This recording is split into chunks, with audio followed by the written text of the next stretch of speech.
শুকিয়ে যাচ্ছে ফোরাত নদী, মিলে যাচ্ছে রাসূলুল্লাহ সাল্লাল্লাহু আলাইহি ওয়াসাল্লামের ভবিষ্যৎবাণী।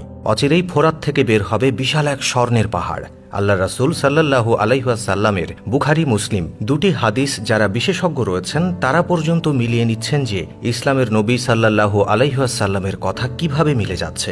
রাসূলে করিম সাল্লাল্লাহু আলাইহি ওয়াসাল্লাম তিনি হাদিসের মধ্যে ইরশাদ করেছেন যে অচিরেই ফোরাত তার স্বর্ণ ভাণ্ডারকে উন্মুক্ত করে দেবে।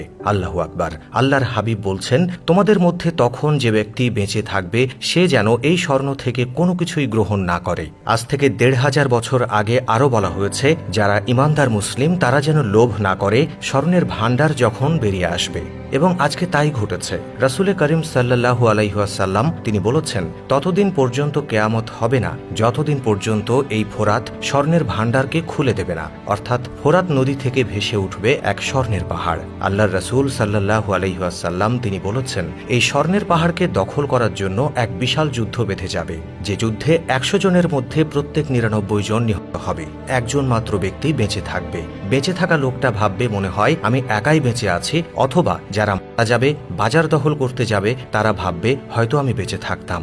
আল্লাহ তাআলা কিছু লোভীকে, কিছু বেঈমানকে এই যুদ্ধের মাধ্যমে দুনিয়া থেকে বিদায় করে দেবেন, এবং এই যুদ্ধের পেছনে লড়াই করবে তুর্কি, রোম এবং আরও অন্যান্য জাতি। স্কলাররা বের করেছেন আসলে ফোরাত নদীর বর্তমান অবস্থান কোথায় এবং এটার বর্তমান কি অবস্থা রয়েছে।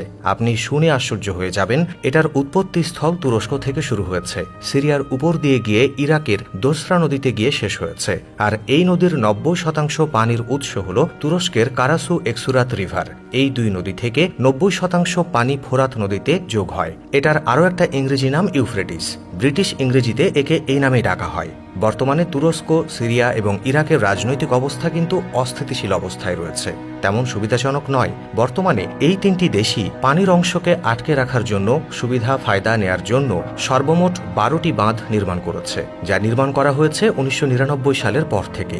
এই নদীর পানি বর্তমানে অস্বাভাবিক হারে শুকিয়ে যাচ্ছে। গ্লোবাল ওয়াটার ফ্রম রিসার্চাররা রয়েছে বিভিন্ন সংস্থায়, তারা আশ্চর্য হয়ে বলছে অচিরেই ফোরাত নদী শুকিয়ে যাবে। রাসূলুল্লাহ এটাই বলেছেন যে ফোরাত শুকিয়ে যাবে, ফোরাত থেকে উন্মুক্ত হবে সোনার ভাণ্ডার। যে জায়গাটা উন্মুক্ত হবে সেটা ঠিক কোন জায়গায়? বলা হচ্ছে সিরিয়ার দেইর আল জোর প্রদেশে। এই নদী থেকে এত পরিমাণ পানি এখন পর্যন্ত নেওয়া হয়েছে যে সেখানে পুরো শুকিয়ে গিয়েছে, এবং সেখান থেকেই স্বর্ণের একটা পাহাড় ভেসে উঠবে।